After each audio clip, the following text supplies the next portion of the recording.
नमस्कार, स्वागत आहे तुमचं या कार्यक्रमात ज्याचं नाव आहे आरोग्य संपदा। मी तुमचा सूत्रसंचालक डॉक्टर आदित्य पुरुषोत्तम इंदानी।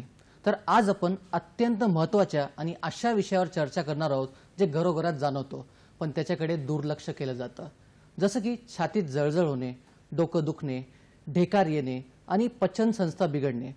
हे लक्षण साधे जरी वाटले तर याचं रूपांतर गंभीर स्वरूपात होऊ शकतो, एक गंभीर व्याधीत होऊ शकतो, जसं की GERD gastro oesophageal reflux disease. मग हे GERD आहे काय, याच्यावर आयुर्वेद चिकित्सा सक्षम आहे का, हे आपण या चर्चेतून जाणून घेणार आहोत। तर आजचा आपला चर्चेचा विषय तुम्ही बरोबर ओळखलाच असेल, या प्रकारे आहे ऍसिड रिफ्लक्स आणि आयुर्वेद उपचार। ऍसिड रिफ्लक्स आणि आयुर्वेद उपचार, आणि यासाठी आज आपल्या सोबत आहेत doctor Sandeep Kale sir. Sir, स्वागत आहे तुमचं या कार्यक्रमात। नमस्कार, धन्यवाद। सरांची थोडक्यात माहिती याप्रमाणे आहे। सर BAMS व MD आयुर्वेद रोगनिदानमध्ये त्यांनी एक विशेष शिक्षण मिळवलं आहे। Diploma in yoga and Ayurveda हे पदविक शिक्षणही त्यांनी पूर्ण केले आहे। सध्या ते असिस्टंट प्रोफेसर म्हणून RA Poddar Ayurveda medical college Worli Mumbai येथे कार्यरत आहेत। तसेच सत्यनिवेशन टुडे या जर्नलचे असिस्टंट एडिटर आणि इंटरनॅशनल जर्नल ऑफ ड्रग रिसर्चचे रिव्ह्यूअर सुद्धा आहेत। त्यांचा आयुर्वेद टॉक हा YouTube चॅनल आयुर्वेदिक जनजागृतीसाठी प्रसिद्ध आहे। त्यांनी रोगनिदान विषयावर 2 पुस्तके देखील लिहिली आहे। त्यांची राष्ट्रीय व आंतरराष्ट्रीय जर्नलमध्ये शोध निबंध प्रकाशित झाले आहे। ICCR international student coordinator, Ayurveda day state coordinator अशा अनेक पदांवर त्यांनी काम केले आहे। त्यांनी आतापर्यंत 100हून अधिक जनजागृतीवर व्याख्याने घेतली असून विविध सामाजिक उपक्रमही सक्रिय सहभाग घेतला आहे। डॉक्टर काळे दूरदर्शन सह्याद्री अनेक राष्ट्रीय व्यासपीठांवर गेस्ट स्पीकर म्हणूनही आमंत्रित झाले आहे। संपूर्ण समर्पणाने आयुर्वेदाचा प्रसार करणारे आणि आधुनिक तंत्रज्ञानाशी आयुर्वेदाचा सेतू घालणारे एक प्रभावी व्यक्तिमत्व डॉक्टर संदीप काळे आज आपल्या सोबत आपल्या स्टुडिओमध्ये उपस्थित आहेत। आपण कार्यक्रमाला सुरुवात करूच, पण त्याआधी एक सूचना। प्रेक्षको, हा कार्यक्रम आपला आहे व याच्यात तुमचा सहभाग देखील तितकाच महत्त्वाचा। तर आपल्या कार्यक्रमाला सहभागी होण्यासाठी आमची दूरध्वनी क्रमांक कृपया टिपून घ्यावे। आमचे दूरध्वनी क्रमांक या प्रकारे आहे 022 2490 8050 022 2498 8050।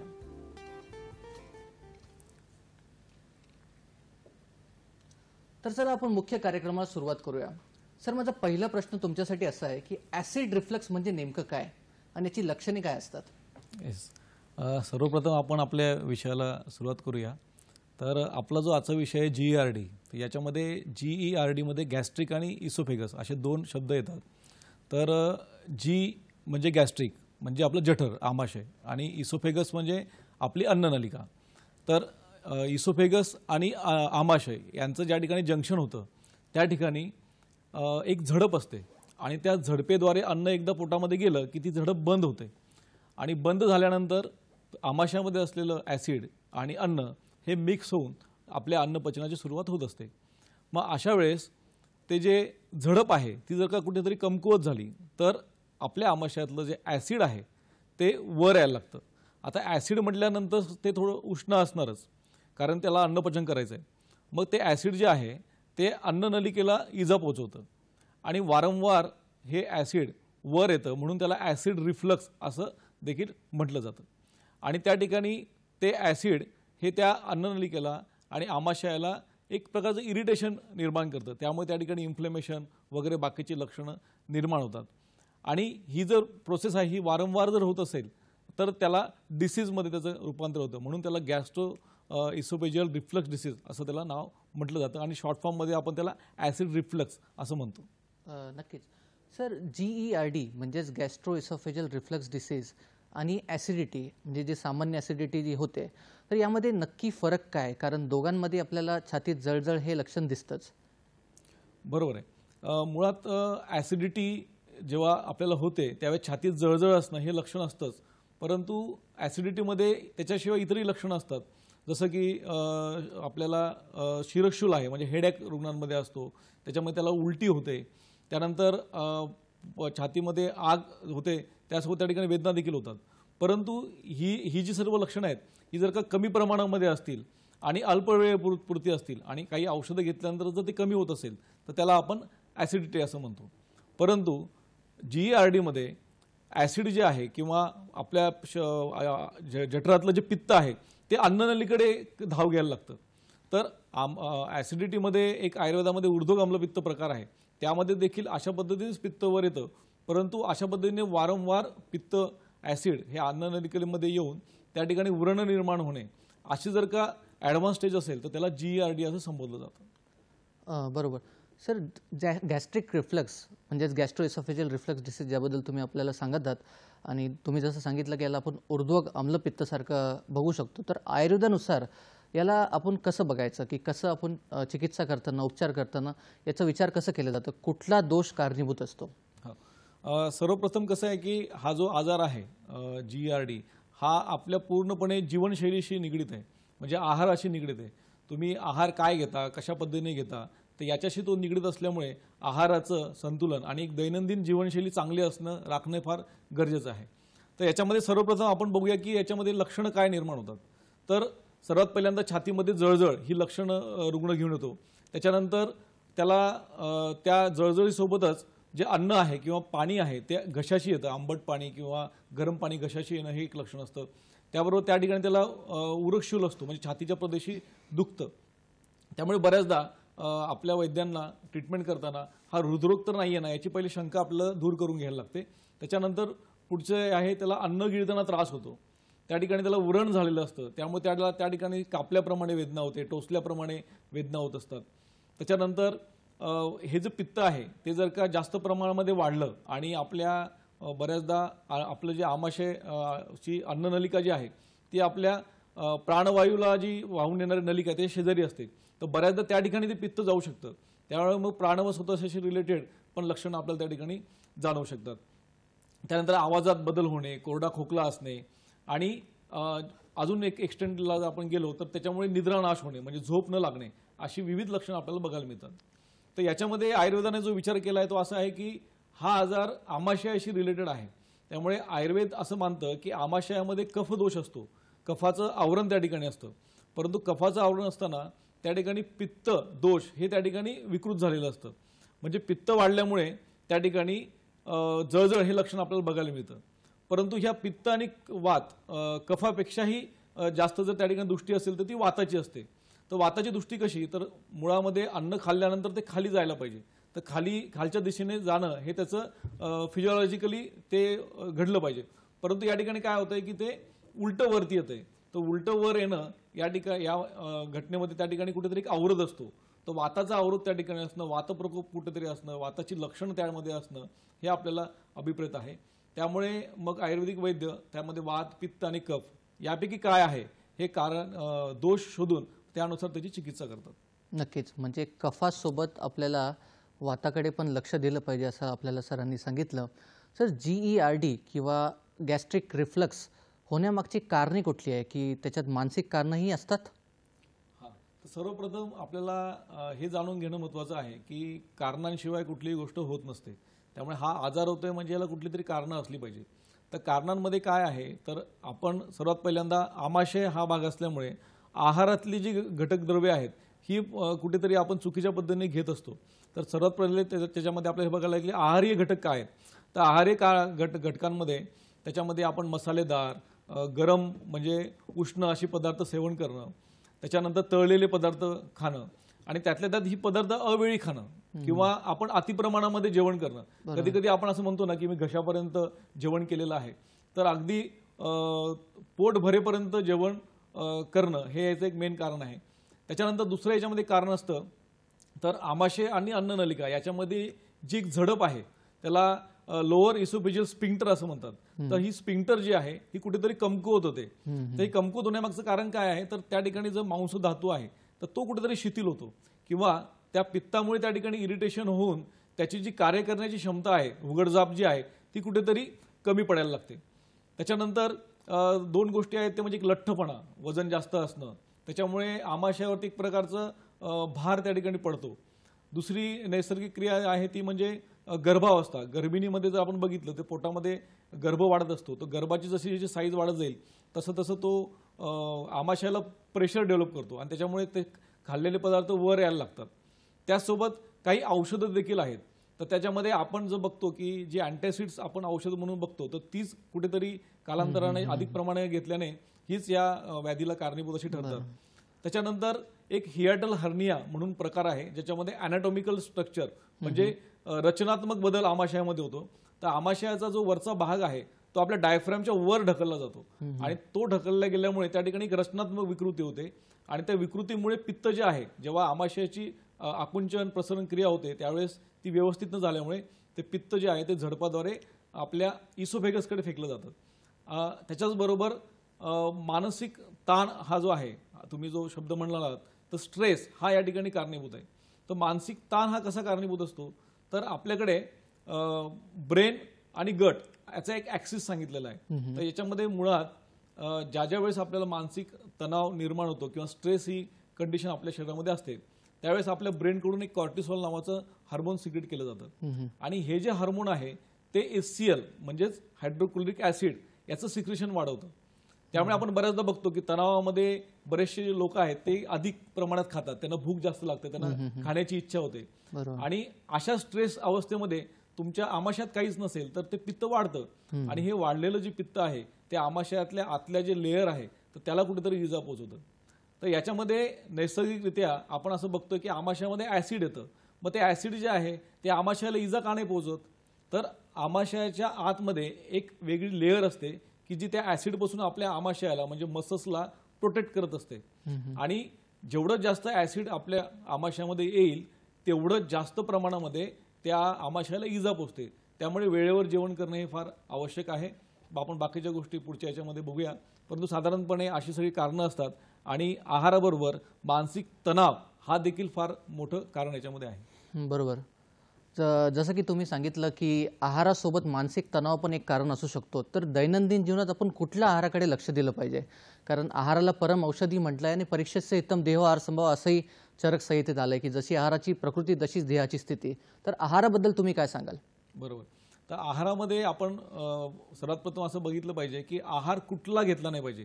कारण GERDचे जे रुग्ण आहेत हे पित्त ऍसिड हे उष्ण आणि गरम असल्यामुळे ते जेव्हा वर येतं तेव्हा एक प्रकारचं इरिटेशन त्या व्यक्तीला होत असतं. त्यामुळे त्याचा स्वभाव मुळात चिडचिडा होतो, त्याला मानसिक लक्षणं जास्त दिसू लागतात आणि याची सुरुवात अशी आहे की ॲसिडिटीची सुरुवात झालेली आहे, परंतु त्यावेळेस देखील तुम्ही आहारामध्ये बदल केला नाही तर हा नक्की रुग्ण GERDकडे वळतो. तर सर्वात महत्त्वाचा आहार याच्यामध्ये असा आहे की तुम्ही जो काही आहार घेताय त्या आहारामध्ये मसालेदार पदार्थ नसले पाहिजे, उष्ण पदार्थ नसले पाहिजेत. त्यानंतर तुम्ही पचायला जड असा जो आहार आहे तो नाही घेतला पाहिजे. तर पचायला जड असलेला आहार कुठला आहे? साधारणतः मैद्याचे पदार्थ जे आहेत किंवा बेसनाचे पदार्थ आहेत ते आहेत किंवा आपण आता बघतो की बऱ्यापैकी पाव आहे म्हणजे बेकरीचे पदार्थ जे आहेत तर हे साधारणतः आपण नाश्त्याला सकाळी खातो, बिस्किट आपण खातो. तर जेवढे बारीक फाईन केलेले डाळी असतील, पीठ असेल हे जास्त पचायला अवघड असतं. तर आहारामध्ये हे जे घटक आहेत हे शक्यतो असायला नाही पाहिजे. त्याच्यानंतर आहारामध्ये आपण बघितलं की बऱ्याच जणांना अंशापोटी म्हणजे आपण काही खाल्लेलं नाही आहे तर त्यावेळेस चहा कॉफी असे घेण्याची सवय आहे. बरेच जण गार आहे म्हणून कोल्ड्रिंक्स वगैरे घेतात तर त्याच्यामध्ये ते कार्बोनेटेड ड्रिंक्स असतात तर ते एक आपल्या शरीराला हानिकारक आहे. त्यानंतर चॉकलेट चीज बटर नंतर मिठाचे पदार्थ लोणचं हे देखील पदार्थ आपण टाळले पाहिजे. त्यानंतर मांसाहार अंडी आहेत त्यांनी चरबीयुक्त पदार्थ आहेत आणि सर्वात महत्त्वाचं कारण याच्यामध्ये आहे ते म्हणजे मद्यपान आणि धूम्रपान. तर या पद्धतीचा आहार शक्यतो आपण टाळला पाहिजे.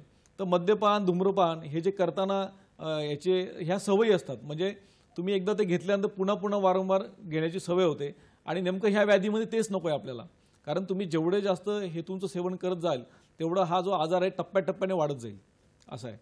आणि त्याच्यानंतर आता काय आपण घ्यायला पाहिजे, कुठले पदार्थ घ्यायला पाहिजे कारण हे फार गरजेचं आहे.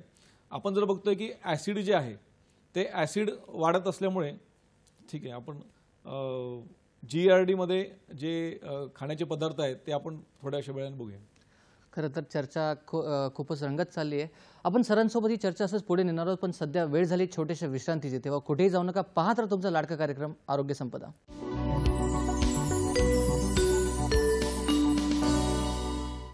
विश्रांतीनंतर परत एकदा स्वागत आहे तुमचं या कार्यक्रमात ज्याचं नाव आहे आरोग्य संपदा आणि आज आपण बोलत आहोत डॉक्टर संदीप काळे सरांसोबत. सर, आपण ॲसिड रिफ्लक्सबद्दल चर्चा करत होतो. त्यात तुम्ही आहाराबद्दल आम्हाला सांगितलं. तर अजून कुठले आहार आहे जे आपण बंद केले पाहिजे किंवा कुठले आहार हे आपल्याला रोजच्या जीवनात घेतलं पाहिजे आणि त्यासोबत कुठले योग प्राणायाम तुम्ही सांगाल? ओके. आपण जो आहार बघितला त्यामध्ये आपण सर्वप्रथम बघितलं की जो पचायला जड आहे, मसालेदार, गरम, उष्ण असा हा जो आहार आहे तो घेऊ नये आणि तुम्हाला ते घ्यायचाच असेल तो वेळेवर घ्यावा. हा सर्वात पहिल्यांदा आपण नियम पाळला पाहिजे. त्यानंतर आपण जो काही आहार घेणार आहोत तर त्या आहाराचं पचन करण्यासाठी आपल्या आमाशयामध्ये ॲसिड येत असतं. मग त्या आहाराला पचविण्यासाठी चांगला असा जर आपण आहार घेतला तर तो ह्या व्याधीला पुढे वाढू देत नाही. तर याच्यामध्ये आपण बघू शकता स्क्रीनवरती की सर्वप्रथम आपण दुधाचा समावेश याच्यामध्ये करू शकतो. कारण दूध हे गार असतं, शीत असतं आणि थोडंसं बल्य असतं. त्यामुळे ते शरीरामध्ये वाढणारं जे पित्त आहे ते कमी करतं. त्याचप्रमाणे त्या दुधापासून तयार होणारं आपण ताक घेऊ शकतो. परंतु ताक हे साधारणतः गोड असावं, म्हणजे आंबट ताक नसावं. गोड ताक आहे ते हानिकारक नसतं, परंतु आंबट ताक जर घेतलं तर ते उलट ॲसिड तुमचं वाढवणार आहे. त्यामुळे ताक जे आहे ते गोड असंच घेतलं पाहिजे. त्यानंतर भाज्या ज्या आहेत त्या साधारणतः कोवळ्या, ताज्या अशा घ्याव्या. दुधी, गाजर, बीट असे पदार्थ आपण जेवणात ठेवावे. त्यानंतर पचायला हलके आणि शरीराचं पोषण करणारे ते म्हणजे भात, मूग डाळ आणि खिचडी असे पदार्थ सुपाच्य तुपासहित आपण जेवणात घेऊ शकतात. फळांमध्ये आपण केळी आहेत, डाळिंब आहेत, काळे मनुके आहेत आणि गर असलेले जे पदार्थ आहेत ते असे आपण घेऊ शकतो. त्यानंतर थोडंसं पथ्य म्हणून त्या जेवणामध्ये जिरं आणि ओवा आपण वापरावं. त्याने पित्ताचं शमन होतं आणि पित्ताचं शमन होताना ते पूर्णपणे पित्त पचून टाकत नाही, तर ते पित्ताची जी पचनाची शक्ती आहे ती कुठेतरी ती त्या ठिकाणी शाबूत ठेवतं. त्यानंतर आवश्यकतेनुसार कोमट पाणी आपण प्यायला पाहिजे.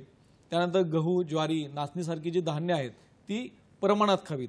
त्यानंतर औषधांमध्ये जर आपण बघितलं तर वासा, यष्टीमधू आणि आमलकी म्हणजे आवळा.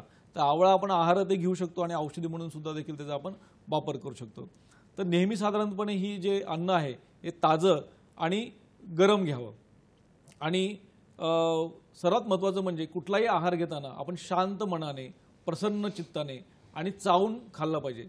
साधारणतः प्रत्येक घास हा 32 वेळा चावून खावा आणि प्रत्येक दाताला न्याय द्यावा असं म्हटलं जातं. तर हा चावून खाणे ही एक महत्त्वाची प्रक्रिया आहे. ती केली असता आपल्या मुखातली जी लाळ आहे ती लाळ त्या ठिकाणी मिक्स होते आणि ती लाळ देखील कुठेतरी आपल्या आमाशयातील जे पित्त आहे याला कमी करण्यासाठी मदत करते.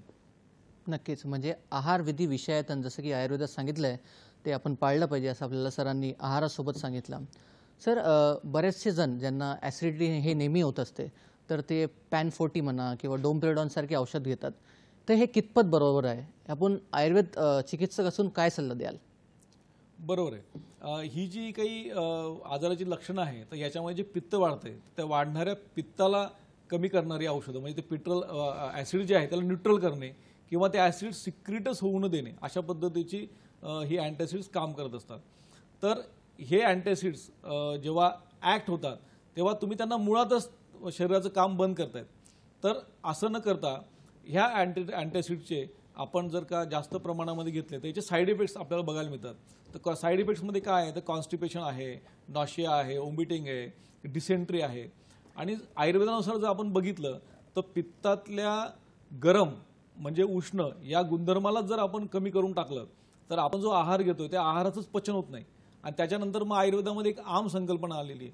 तर तुम्ही आहार घेताय आणि अँटॅसिड घेताय तर ते अँटॅसिड काय करणार आहे, ॲसिडला कमी करणार आहे आणि खाल्लेल्या आहाराचं योग्य पचन करणार नाही आहे. त्यामुळे त्या ठिकाणी आम निर्माण होतो. आणि हा जो आम आहे तो पूर्ण आपलं जे अन्न व स्रोतच आहे म्हणजे आमाशय आहे मुखापासून ते गुदापर्यंत सर्व अवयवांना हे खराब करत जातं, त्याचं कार्य बिघडवत जातं. आणि मग त्या रुग्णामध्ये आपल्याला आमाची जी काही वेगवेगळी आजार आहेत ते बघायला मिळतात.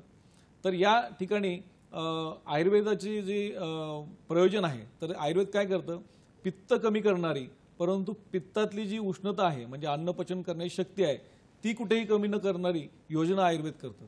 त्यामुळे रुग्णांनी शक्यतो अँटॅसिड्सची सवय न लावून घेता आयुर्वेदाकडे वळावं आणि आयुर्वेदातली काही औषधं चांगली आहेत ती वैद्यांच्या सल्ल्याने घ्यावी.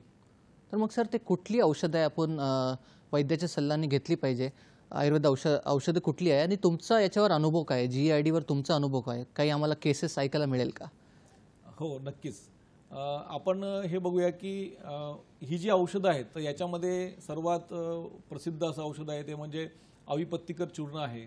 त्यानंतर शंखवटी आहे, सूतशेखर, कामदुधा, परवाळ पंचामृत, त्याच्यानंतर शतावरी चूर्ण, अशी बरीचशी औषधं आहेत की जी रुग्णाची अवस्था बघून त्या रुग्णाला योग्य वेळेस ती दिली असता लागू पडतात. तर आपल्याकडे साधारण एक 40 वर्षाचा पुरुष रुग्ण होता आणि त्यांना कंटिन्यू ॲसिडिटी एक 6 महिन्यापासून असल्यामुळे त्यांना त्यांच्या डॉक्टरांनी एंडोस्कोपी सांगितली. एंडोस्कोपी म्हणजे मुखावाटे एक दुर्बीण पोटामध्ये टाकतात आणि पोटामध्ये टाकल्यानंतर त्या ठिकाणी आपल्या आमाशयाचं परीक्षण केलं जातं. तुम्ही स्क्रीनवर बघू शकता. साधारणपणे आमाशयाच्या ठिकाणी आपल्याला अशा पद्धतीने ते आमाशयातल्या अन्ननलिकेचे फोटो काढतं आणि फोटो काढून त्या ॲसिडमुळे आमाशयाच्या ठिकाणी व्रण झाले आहेत का, त्या ठिकाणी कुठल्या ते अवस्थेमध्ये आहे याचा आपल्याला रिपोर्ट देतं. तर त्या रुग्णाला साधारणतः स्टेज 2 GERD असं तर सांगितलेलं होतं आणि तो रुग्ण अँटॅसिड घेत होता आणि तरी देखील त्याला बरं वाटत नव्हतं. म्हणून 6 महिन्यानंतर त्या डॉक्टरांनी त्याला एक सर्जरी सांगितली होती. तर त्या सर्जरीमध्ये ते काय करतात तर तो जो भाग आहे तो कट करतात आणि त्या ठिकाणी त्या रुग्णाला बरं वाटेल अशा पद्धतीने पुढे त्याची ट्रीटमेंट केली जाते. तर त्या रुग्णाने नंतर आपल्याकडे सल्ला घेतला आणि मग आपण त्याचं निदान जे आहे ते आमाशयगत वात असं केलं होतं, परंतु पित्तात्मक त्याची अवस्था होती. मग त्या रुग्णाला आपण बऱ्यापैकी परवाळ पंचामृत, सूतशेखर, एक षडधरण नावाचा योग आहे तो आपण वापरला होता, आवळा वापरला आणि अशी औषधं वापरून त्या रुग्णाला त्यातून बरं वाटलं आणि सर्वात महत्त्वाचं म्हणजे त्याची सर्जरी जी शस्त्रक्रिया होती ती टळली.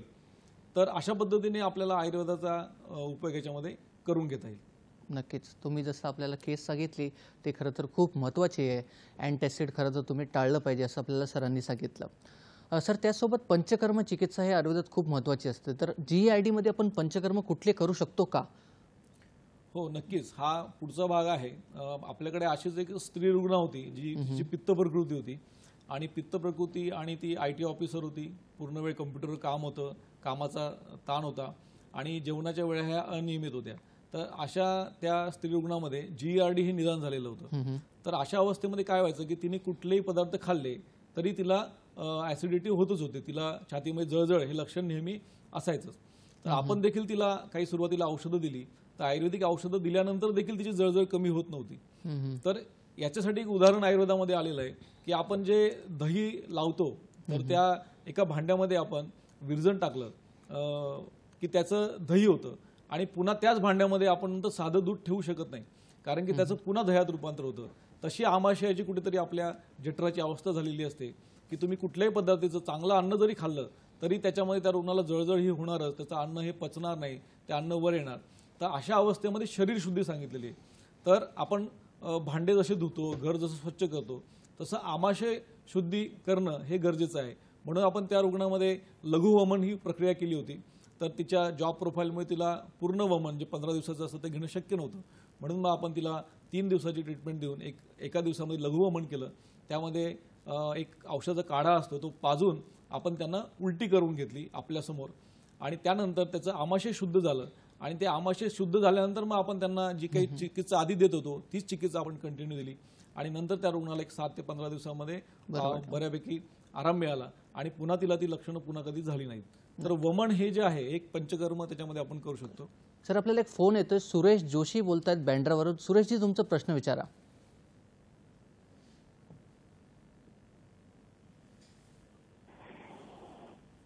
नमस्कार सुरेश सर, बोला. प्रश्न विचारा. हो बोला. हॅलो. हो बोला. बोला सुरेश. माझं वय 90 आहे. मी बांद्रावरून बोलतोय. बोला सर. माझं नाव सुरेश जोशी आहे. नमस्कार. इरिटेबल बाउल सिंड्रोम आणि आजचा विषय सेम आहे का? हा, तर तुमचा प्रश्न एकदम योग्य आहे सर. इरिटेबल बॉवेल सिंड्रोम हा जो आजार आहे हा पित्ताशीच रिलेटेड आहे. परंतु आपण जे आता GERD बघतोय तर GERD मध्ये आमाशयाच्या वरच्या भागामध्ये आपण बघतोय. तर अशीच काही परिस्थिती ही इरिटेबल बॉवेल सिंड्रोम मध्ये ही खालच्या बाजूला असते. म्हणजे आमाशयाच्या खाली डिओडेनम, जेजुनम किंवा लार्ज इंटेस्टाईन, स्मॉल इंटेस्टाईन, तर ह्या भागामध्ये कुठेतरी इरिटेशन असतं, परंतु याची हेतू सारखीच आहे, परंतु चिकित्सा याची बदलते. नक्कीच. धन्यवाद सुरेशजी. तुमचं प्रश्नाचं उत्तर तुम्हाला मिळालं असेल. सर, तुम्ही केसेसबद्दल आम्हाला सांगत होतात की आणखीन कुठल्या केसेस तुम्हाला सांगायचे आहेत? हो, आपल्याकडे अजून एक केस होती. त्याच्यामध्ये एक लहान मुलगा होता. तर त्याच्यामध्ये आम्ही हेतू जेव्हा काढले तर असं होतं की तो मुलगा जेव्हापासून खायला लागला तेव्हापासून तो दूध आणि बिस्किट हे एकत्र खात होता. तर हा हेतू इतका मोठा आहे की एक तर ते विरुद्ध आहार झाला, त्याच्यामध्ये ते बेकरी प्रोडक्ट झाले आणि दुधासोबत दिल्यामुळे ते पचायला जड. त्याच्यामध्ये वयाच्या 18व्या वर्षीच आपल्याला GERDची लक्षणं दिसायला लागली आणि त्याच्यामुळे पुढे जाऊन त्याच्या मानसिक त्याच्यामध्ये बदल झाले. त्याच्यामध्ये चिडचिडेपणा होता, अभ्यासात त्याचं लक्ष न लागणे अशी लक्षणं होती. त्याचबरोबर त्याची केस देखील पांढरी व्हायला लागली वयाच्या 18व्या वर्षी. तर या रुग्णामध्ये देखील आपण वमन क्रिया प्लॅन केली होती, पंचकर्म.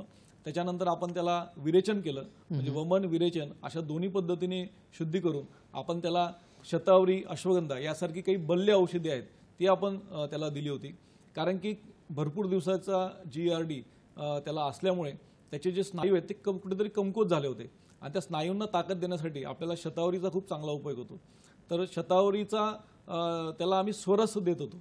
ताजी जी शतावरी आहे ती आणायची मार्केटमधून, तिला कुटायचं, तिचा स्वरस करायचा, गाळायचा तिला आणि तिच्यामध्ये साखर टाकून ती आम्ही त्याला अंशापोटी देत होतो. तर साधारणतः 6 महिन्यामध्ये त्याला बरं वाटलं होतं. आपण सरांसोबत ही चर्चा असंच पुढे नेणार आहोत, पण सध्या वेळ झाली छोट्याशा विश्रांतीची. तेव्हा कुठेही जाऊ नका, पाहत राहा तुमचा लाडका कार्यक्रम आरोग्य संपदा.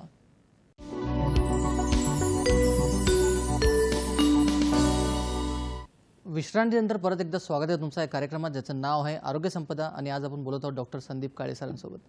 खरं तर चर्चा खूप रंगत चालली आहे. सरांनी आपल्याला GERDची कारणे, लक्षणे आणि चिकित्साबद्दल सांगितलं. सर, माझा पुढचा प्रश्न तुमच्यासाठी असा आहे की आजकालच्या बदलच्या जीवनशैलीमुळे रात्री झोपणं हे खूप उशिरा होत चाललं आहे. तर रात्री झोपण्यापूर्वी आपल्याला काय काळजी घेतली पाहिजे का, ज्यामुळे आपल्याला हे आजार टाळता येईल? नक्कीच. आदित्य सर, याच्यामध्ये कसं आहे, रात्री जागरण हेच याचं आजाराचं एक मेन कारण आहे. कारण की आयुर्वेद असं सांगतं की रात्री जागरण केल्याने आपल्या शरीरामध्ये पित्त आणि वात ह्या दोन्ही दोषांची वृद्धी होत असते. त्यामुळे ह्या आजारासाठी पित्त आणि वात हे दोन्ही कारणीभूत आहेत. तर मुळात रात्रीचं जागरण, जसं आपण दिनचर्या म्हणतो तशी एक रात्रीचर्या देखील आपण पाळली पाहिजे. तर आपल्याकडे आता असा ट्रेंड आहे की साधारणतः आपण रात्री उशिरा जेवण करतो. तर सर्वात महत्त्वाचं, रात्री उशिरा जेवण करणं आणि जेवल्यानंतर आपण लगेच झोपायला जातो. तर तुम्ही बघा ना, जेवण केल्यानंतर तुम्ही भरपेट जेवलेले आहात आणि जेवल्या जेवल्या आपण जर का झोपलो तर आपली झोपण्याची जी पोझिशन आहे, आपण आडवं झाल्यानंतर जो काही आहार आहे तो उलटा होतो आणि आपल्या अन्ननलिकेकडे ढकलला जातो. त्यामुळे त्या अन्ननलिकेवरती प्रेशर यायला लागतं, त्या ठिकाणी इरिटेशन यायला लागतं आणि ऑलरेडी जर का आपली ती झडप कमकुवत झालेली असेल तर त्या प्रेशरने ती आणखी वाढू शकते. तर रात्री उशिरा जेवण, त्याच्यानंतर भरपेट जेवण म्हणजे पोटभर जेवण रात्रीचं ते शक्यतो टाळलं पाहिजे. त्याच्यानंतर बऱ्याचदा आपण असं बघतो की जेवणानंतर आपण रात्री मोबाईल बघणे किंवा आपले काही सिरियल्स आहेत, TV बघणे, तर ह्या झोपून बघण्याच्या गोष्टी.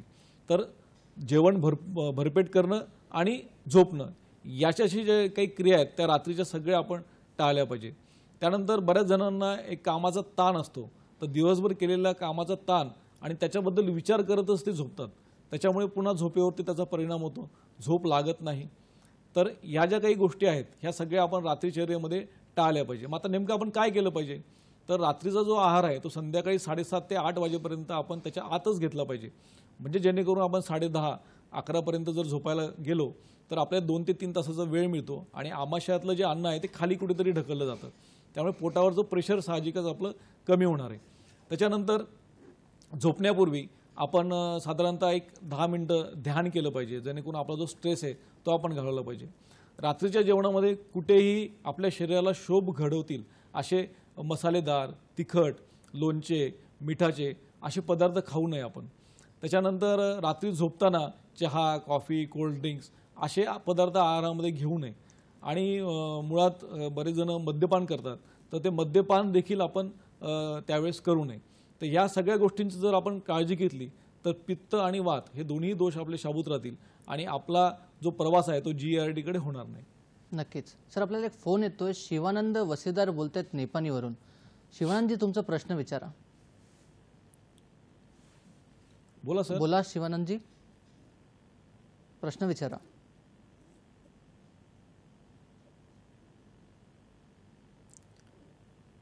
शिवान सर बोला. कदाचित टेक्निकल कारणामुळे आपल्याला आवाज येऊ शकत नाही. पण सर तुम्ही सांगत होता की रात्री जागरण हे खरं तर धोकादायक ठरू शकतं. तर शांतपणे झोप लागावी यासाठी कुठले योग प्राणायाम केले पाहिजे? वर हे योग प्राणायाम हे GIRD साठी पण कामाला येऊ शकतात का? हो नक्कीच. आपण आता एक झोपेचा नियम देखील बघूया. रात्री जे उशिरा पर्यंत जागरण करतात, समजा कामानिमित्त तुमचं जागरण होत असेल किंवा व्यवसायानिमित्त जर तुम्ही जागरण करत असाल तर या जागरणाचा एक नियम सांगितला आहे. तर जेवढ्या वेळ तुम्ही रात्री जागरण करता त्याच्या निम्मा वेळ सकाळी म्हणजे दुसऱ्या दिवशी सकाळी दुपारच्या जेवणाच्या आधी सकाळ आणि दुपार याच्यामध्ये आपण तेवढ्या वेळ म्हणजे निम्मा वेळ जी आहे ती झोप घेतली पाहिजे. तर आपल्याला जे रात्री जागरणाचे जे दुष्परिणाम आहेत ते आपल्यावरती होणार नाही. तर साधारणतः हा झोपेचा नियम आपण पाळायला पाहिजे. परंतु जनरली असं होत नाही, कारण दुसऱ्या दिवशी आपल्याला कामाला जायचं असतं, पुढच्या आपली दैनंदिन क्रिया करायच्या असतात.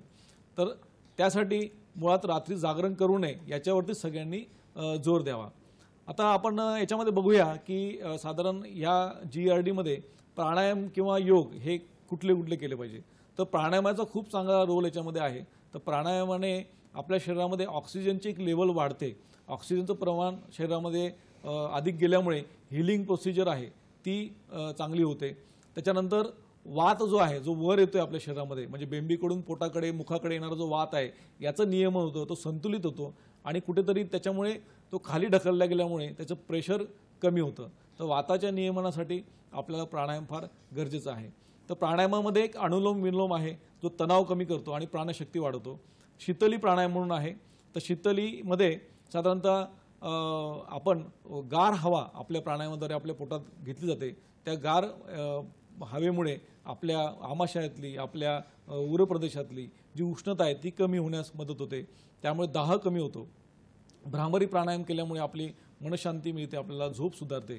त्यानंतर दीर्घ श्वसनाचा सराव केला असता आपली जी स्पिंक्टर आहे जी झडप आहे तिची ताकद कुठेतरी वाढण्यासाठी मदत होते.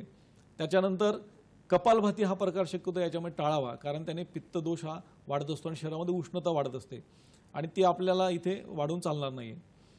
योगासनांमध्ये वज्रासन जे आहे ज्याच्यामध्ये जेवणानंतर साधारणतः आपण एक 10 ते 15 मिनिटं जेवण झाल्यानंतर या वज्रासनामध्ये बसायला पाहिजे. त्याच्यामुळे पचन सुधारतं आणि अन्नाचं पचन नीट झाल्याने दोष जास्त त्याच्यामध्ये वाढत नाहीत. त्यानंतर सर आपल्याला एक फोन येतोय. शिवानंदजी परत आपल्याला फोनवर आहेत. शिवानंदजी तुमचा प्रश्न विचारा. हा नमस्कार साहेब. माझा प्रश्न असा आहे, काही व्यक्तींना रोजचा पित्ताचा त्रास होतो, त्यामुळे त्यांनी रोज इंग्लिश पित्ताचं औषध घेतात. त्याच्यामुळे त्यांच्या आरोग्याला काय परिणाम होऊ शकते काय, आणि त्याच्या बदली आयुर्वेदिक उपचार जर काय घेतलं तर त्याच्यामुळे किती परिणाम होईल आणि त्याला काय फायदा करेल आणि असं मला प्रश्न आहे. तुम्ही काय मार्गदर्शन कराल त्या लोकांना असं विचार. नक्कीच त्यांनी अँटासिड बद्दल आपल्याला विचारलं, तुम्ही उत्तर दिलंय, पण तरी तुम्ही अजून काय सांगाल? सर आपण अतिशय चांगला प्रश्न विचारला. मगाशी आम्ही याचं उत्तर दिलं, पण थोडक्यात पुन्हा एकदा मी सांगतो. तर अँटासिड जे आहे ते आपण घेतो तर ते पित्ताचं म्हणजे ॲसिडला पूर्णपणे संपवतं किंवा ॲसिडचं सिक्रेशन जे आहे ते थांबवतं. त्याच्यामुळे अन्नपचन होत नाही. त्याच्यामुळे त्या रुग्णांना अन्नपचनाच्या विकृती व्हायला लागतात. तर अशा वेळेस आपण सिक्रेशन थांबवणारे किंवा ॲसिड कमी करणारे अँटासिड घेण्याऐवजी आयुर्वेदिक पद्धतीची जर औषधी घेतली तर ती पित्तातली उष्णता कमी करतात, त्या पित्तामधला तीक्ष्णता कमी करतात, परंतु त्याची पचन करण्याची शक्ती ती पूर्णतः कमी करत नाहीत. त्यामुळे ही जी औषधं आहेत आयुर्वेदिक, त्याच्यामध्ये आपण सूतशेखर आहे, कामधुदा आहे, पळाव पंचामृत आहेत, अशी जी औषधं आहेत ही जर घेतली असता आपलं पचन नीट राहतं आणि पित्ताची ॲसिडिटीची जी जळजळ किंवा दाह वाढवणारी जी लक्षणं ती कमी होतात. त्याच्यामध्ये आहारामध्ये गुलकंद आहे, आवळा आहे, शतावरी चूर्ण आहे, याचा आपण समावेश करू शकता. धन्यवाद शिवानंदजी. आपण सरांसोबत ही चर्चा असंच पुढे नेणार आहोत, पण सध्या वेळ झाली एक छोट्याशा विश्रांतीची. तेव्हा कुठेही जाऊ नका, पाहत राहा तुमचा लाडका कार्यक्रम आरोग्य संपदा.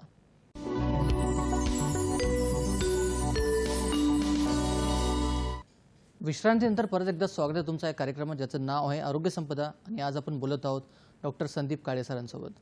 विश्रांतीच्या आधी आपण योग प्राणायाम आणि आहाराबद्दल सरांकडून ऐकलं. सर फास्ट फूडमुळे ॲसिडिटी होऊ शकते का, किंवा गॅस्ट्रोइसोफेजियल रिफ्लक्स डिसीज होऊ शकतो का? मग आपण फास्ट फूडचा कसा विचार करतो? येस नक्कीच. आपल्या फास्ट फूडमध्येच शब्द आहे फास्ट. फास्ट म्हणजे खूप जोरात धावणारा, पळणारा. तर तो तेवढ्याच जोरामध्ये तेवढ्याच फास्ट पद्धतीने या आजाराला हा वाढवण्याचं काम करतो. तर फास्ट फूडमध्ये जेवढेही काही पदार्थ आपण साधारणतः बघतो तर त्यामध्ये तळलेले असतात, बेकरीचे पदार्थ असतात. तर हे जे पदार्थ आहेत हे मुळात पचायला जड असल्यामुळे आपल्या पचनशक्तीवरती एक वेगळा ते ताण निर्माण करतात. तर ताण निर्माण करतात म्हणजे काय, तर पचायला जड असल्यामुळे ऑब्व्हियसली आपल्या शरीराकडून याच्यासाठी पचवण्यासाठी जास्त ॲसिड सिक्रेट केलं जातं आणि जेवढं जास्त ॲसिड सिक्रेट केलं जाईल तेवढं आमाशयाच्या आतली जी लेअर असते, मी तुम्हाला मगाशी सांगितले होते की एक लेअर आतमध्ये असते आमाशयाला की जी त्या ॲसिडपासून आपल्या आमाशयाला काही हानी पोचू देत नाही.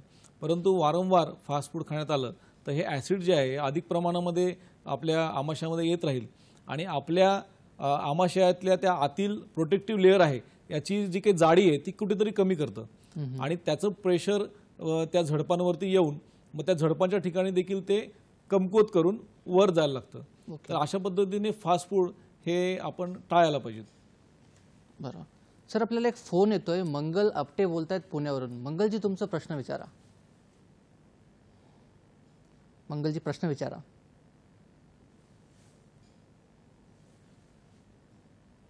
मंगलजी, प्रश्न विचारा.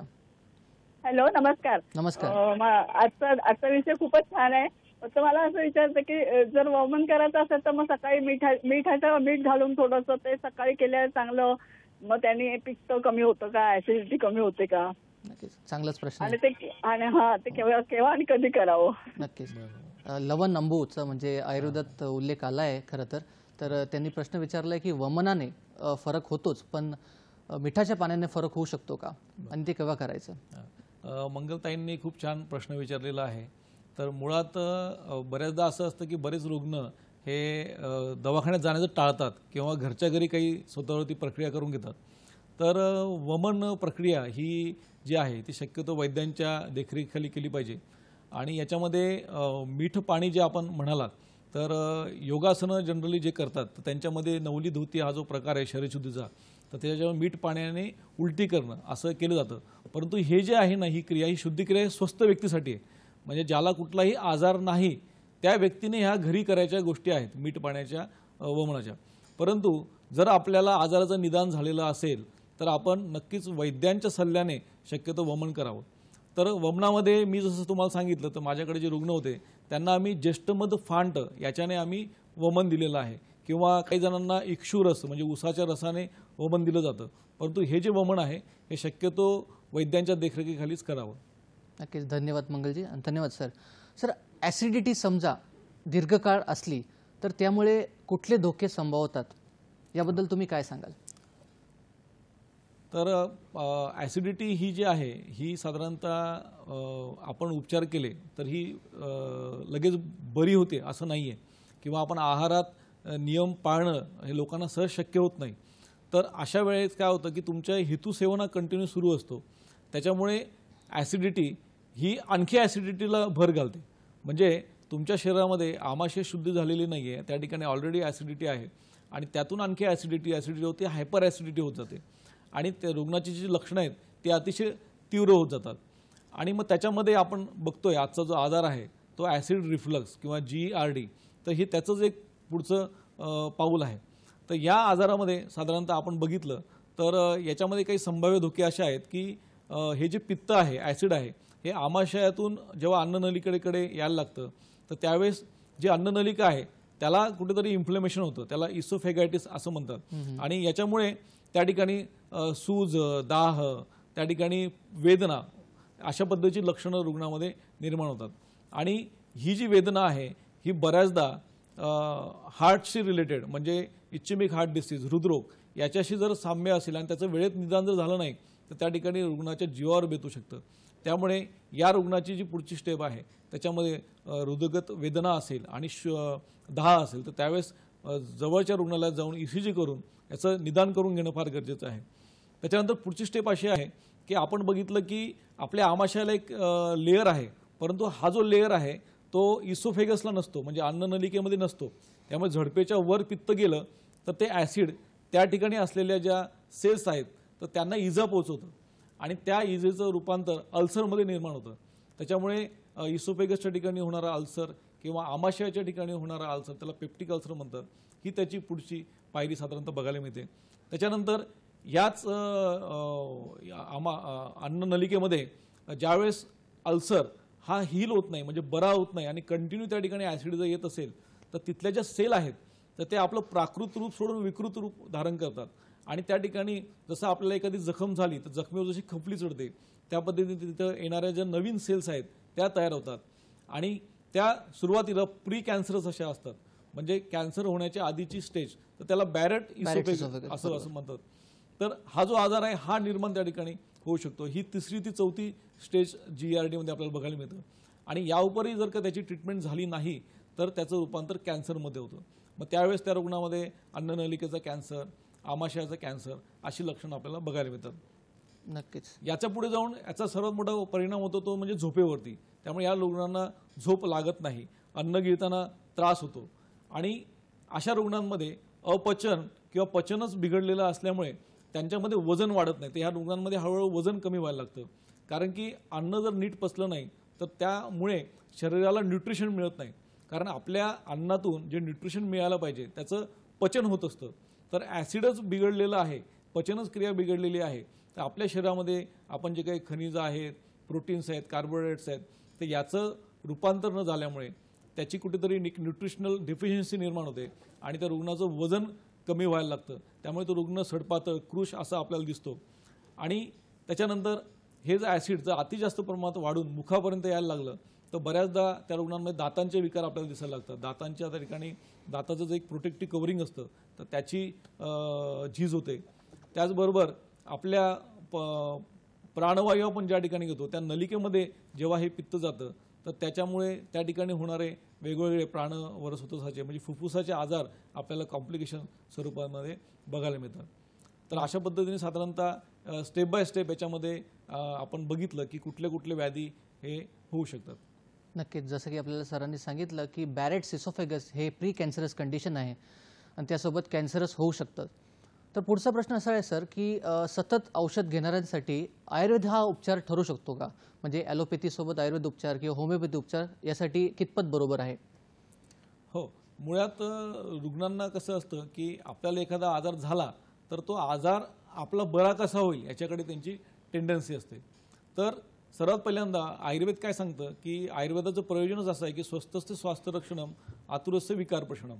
म्हणजे तुम्हाला जर एखादा आजार होऊ द्यायचा नसेल तर त्यासाठी प्रयत्न आपण आधी केले पाहिजे.